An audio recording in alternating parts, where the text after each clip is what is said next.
Olá, sou a professora Jéssica, mestranda em Educação pela Universidade Metropolitana de Santos. Estou grata em poder partilhar com vocês aqui no Congresso Movimentos Docentes parte da minha pesquisa, orientada pela doutora Mariângela Camba, que está voltada para o currículo de educação básica na esfera municipal. Venho então discorrer brevemente sobre políticas públicas e o currículo escolar. Articular, formar, transformar. A palavra complexidade poderia ser configurada nas definições acerca do currículo e das políticas públicas como forma de sintetizar essas dimensões que abrangem os termos. Nós sabemos que não há uma unanimidade para conceituar a representação do currículo de modo teórico, ou seja, existem diversas matrizes pedagógicas que versam, cada qual dentro da sua linha de abordagem. Entretanto, esse denominador comum para as distinções resultam na complexidade dessa definição por essência. Isso nos faz pensar que razões preconizam esse território contestado que implicam diretamente na formação dos sujeitos sociais. Nesse sentido, aclarar ou exemplificar os preceitos e prerrogativas das políticas públicas voltadas à educação reúne concepções que nos exigem minuciosa compreensão desses fomentos, de um currículo crítico voltado às múltiplas linguagens, pautado na criticidade como instrumento de mudanças.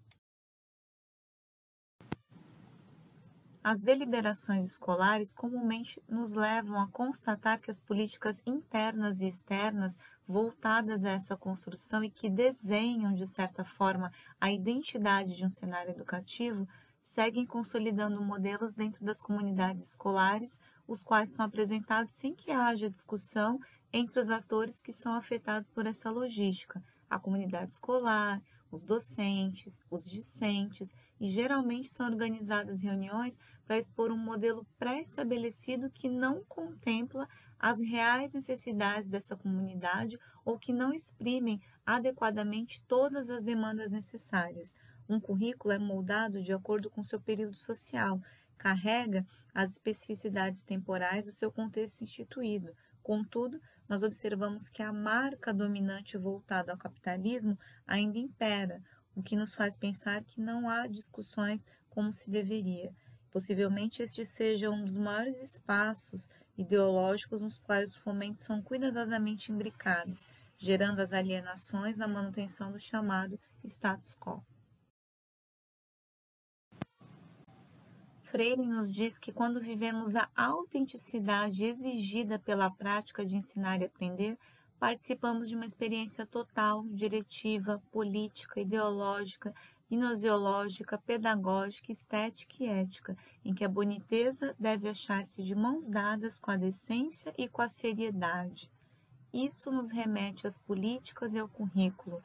Este mapa pode nos mostrar termos chaves, que são os patrimônios da humanidade, a relevância da formação docente, de criticidade, da reflexão, que implica a sociedade global, a quebra de hierarquias sociais, valorizando a diversidade, respeitando os normativos, visando as garantias para a aprendizagem significativa, com qualidade, responsividade, dentro da rede de proteção de direitos, ECA, LDB, Constituição Federal, todos os condicionantes históricos no ato pedagógico para combater as desigualdades sociais, respeitando-se as múltiplas culturas, formando cidadãos ativos com deliberações públicas e com a participação social de forma democrática.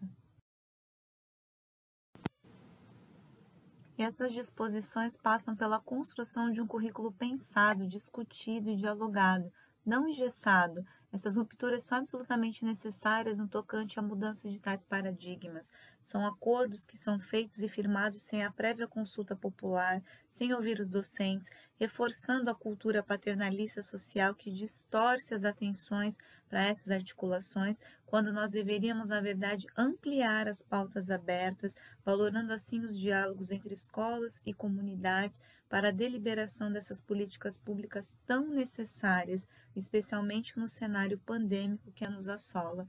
De acordo com o Paro, é oferecendo boas condições de apropriação cultural, trabalhando para o ensino que desperta o querer dos indivíduos, promovendo a transformação social de modo a transpor o status quo, que revertemos esses equívocos na gestão, refletindo assim sempre diante das adversidades que se apresentam.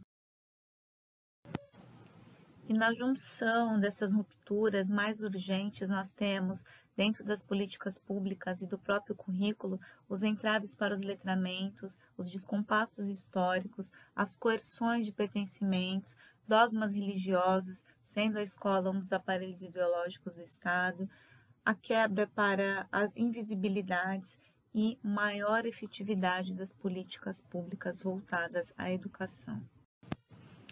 Falar sobre políticas e currículo diz respeito a compreender a avaliação, pois ainda observamos as disparidades latentes e opostas entre o discurso e a prática avaliativa, calcadas em justificativas que já não cabem em reprodução docente, isto é, ideologias enraizadas na formação do professor e que desvelam esse jogo criado para a manutenção dos interesses da classe dominante, como podemos analisar nessa figura a seguir.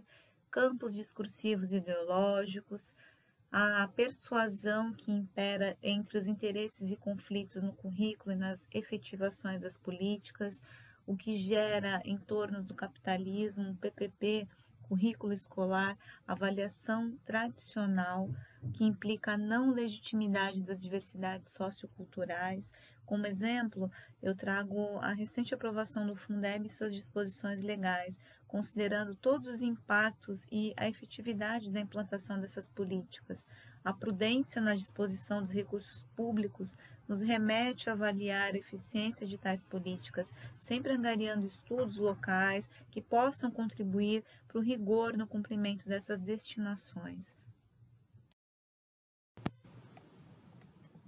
Para alcançarmos essa conjuntura tão estimada na esfera educativa, parte da ação conjunta e das experiências compartilhadas entre os indivíduos que interagem, divergem e refletem sobre essas proposituras que oferecem subsídios intelectuais e morais, tornando-os partícipes de toda a planificação da educação.